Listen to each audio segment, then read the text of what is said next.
नमस्कार दोस्तों, हम चर्चा कर रहे हैं स्वतंत्रता आंदोलन के प्रमुख नेताओं की। और इस सेशन में हम चर्चा करेंगे गोपाल कृष्ण गोखले की। जी हाँ, political Guru of Mahatma Gandhi Shri Gopal Krishna Gokhale की जो है आज हम चर्चा करेंगे। महादेव गोविंद रानाडे के शिष्य, उदारवादी कांग्रेस के प्रभावी नेता गोपाल कृष्ण गोखले का जन्म 9 मई 1866 को महाराष्ट्र के कोल्हापुर जिले के एक ब्राह्मण परिवार में हुआ। 1884 में ग्रेजुएशन के बाद गोखले ने डेक्कन एजुकेशनल सोसाइटी का संचालन किया। लगभग 20 वर्ष तक वे इस संस्था को चलाते रहे। गोपाल कृष्ण गोखले आरंभ से ही शैक्षणिक गतिविधियों से जुड़े रहे। वे पूना के फर्ग्यूसन कॉलेज के प्रोफेसर एवं प्रिंसिपल भी रहे। यहीं पर वे पूना सार्वजनिक सभा के संपादक भी रहे। गोखले कांग्रेस के मंच पर 1899 के इलाहाबाद कांग्रेस में दिखाई दिए। यद्यपि 1897 में दिनशा वाजा के साथ वेल्वी कमीशन के सामने भारतीय लेखा जोखा के साक्ष्य के लिए पेश हुए थे। 1902 में वे बॉम्बे लेजिस्लेटिव काउंसिल के लिए चुने गए। गोखले ने काउंसिल में प्रभावशाली वक्ता के रूप में अपना प्रभाव छोड़ा। गोखले ने काउंसिल में बहुत ही सरल भाषा का इस्तेमाल किया और उन्होंने भारतीय अधिकारियों एवं अर्थव्यवस्था की वार्षिक बजट पर जमकर आलोचना की।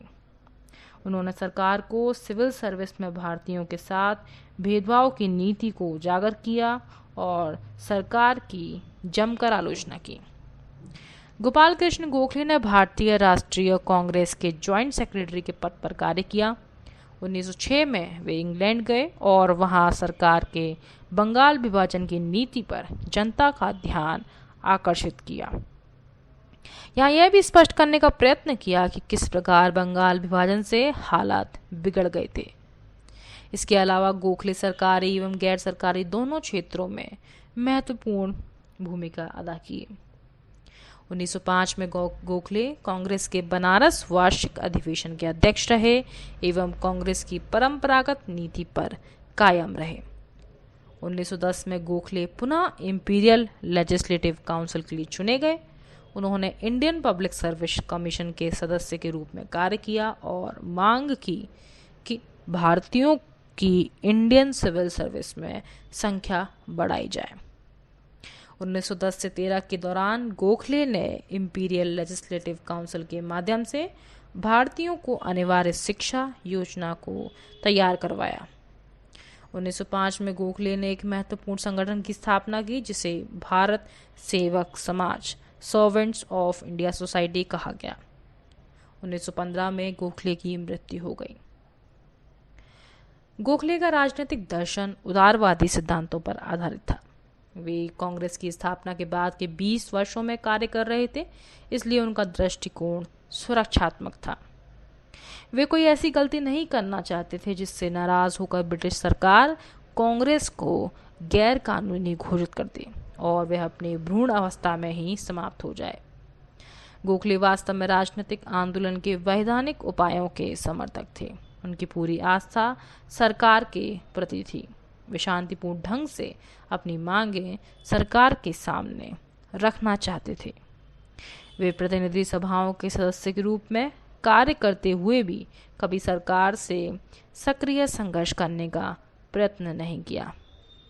गोखले अहिंसात्मक सत्याग्रह के मार्ग पर चलते रहे और वे कभी भी विवादित नहीं बने और बिना किसी रुकावट के भारत में राजनीतिक जागरूकता का संचालन करते रहे। तो दोस्तों, ये थे गोपाल कृष्ण गोखले। आगे हम जो है बाल गंगाधर तिलक की चर्चा करेंगे। दोस्तों, कांग्रेस के उत्तरवर्ती कालखंड में या हम जो कहें उग्रवादी चरण में बाल गंगाधर तिलक या आप सभी लोगों ने बाल लाल पाल सुना होगा, ये लोग बड़े महत्वपूर्ण रहे और तिलक का योगदान उग्रवादी राजनीति ही सही लेकिन महत्वपूर्ण था। तो हम पढ़ लेते हैं तिलक के बारे में। भारतीय राजनीति में उग्रवाद का प्रतिनिधित्व करने वाले बाल गंगाधर तिलक का जन्म रत्नावली यानी कि महाराष्ट्र में एक ब्राह्मण चित्पावन परिवार में हुआ। तिलक मूलतः एक शिक्षक थे, किंतु समकालीन राजनीतिक परिस्थिति से प्रभावित होकर राष्ट्रीय आंदोलन में आए। उन्होंने समकालीन बौद्धिक धार्मिक चेतना को दो आधारों पर प्रभावित किया, एक तो समाचार पत्रों के माध्यम से, दूसरा गणपति उत्सव एवं शिवाजी उत्सव के माध्यम से।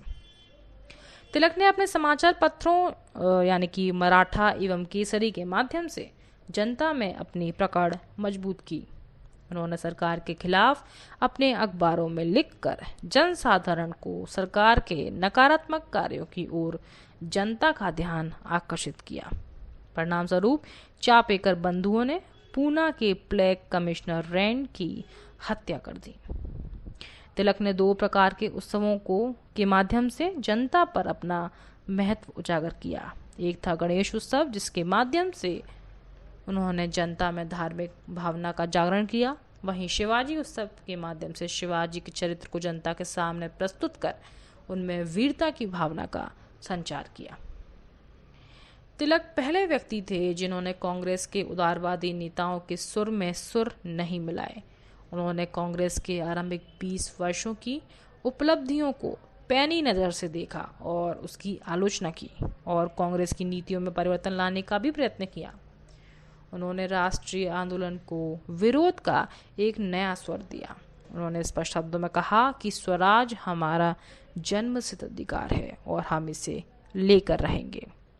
इसलिए शायद वैलेंटाइन स्ट्रोल ने उन्हें अशांति का जनक भी कहा है। तिलक के बारे में एक खास बात और यह है कि पहले राष्ट्रीय आंदोलन के नेता थे जो जेल गए।